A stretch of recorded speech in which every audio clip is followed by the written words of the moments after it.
Magandang umaga mga ka-happy hour. Narito ang mga balita para sa MBC TV Network News Update 10 AM edition. Community firecracker zones at display areas, inilatag sa Quezon City para sa mga magpapaputok. Yan ang MBC TV Network News ni Val Gonzales.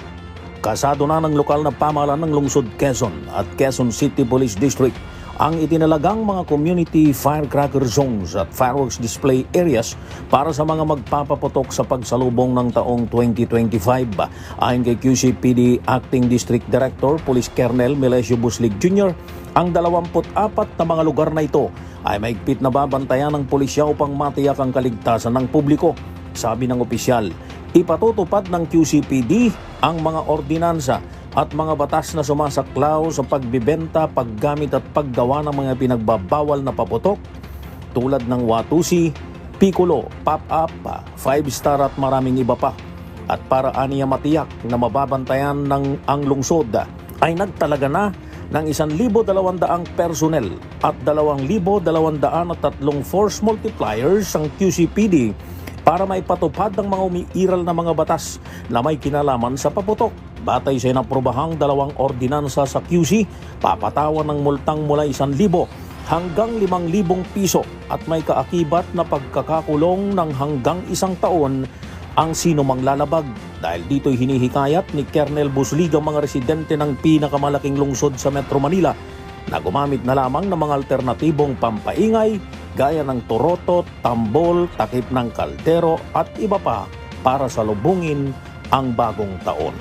Para sa MBC TV Network News, ako si Val Gonzales, DZRH, una sa Pilipinas, una sa Pilipino.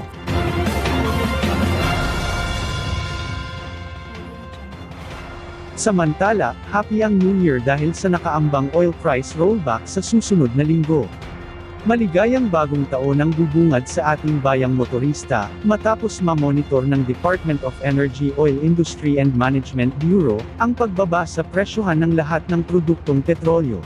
Ayon kay DOE-OIMB Assistant Director Rodela Romero, base sa kanilang 4-day oil trade monitoring, asahan na ang rollback sa gasolina na may 30 hanggang 65 centavos, 30 hanggang 55 centavos sa diesel, at 80 hanggang 90 centavos sa kerosene.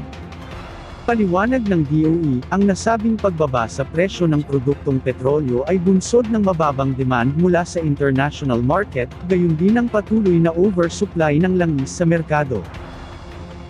At yan ang mga balita para sa MBC TV Network News Update 10 AM edition. Abangan ang mga susunod na balitaan mamaya para sa 11 AM edition.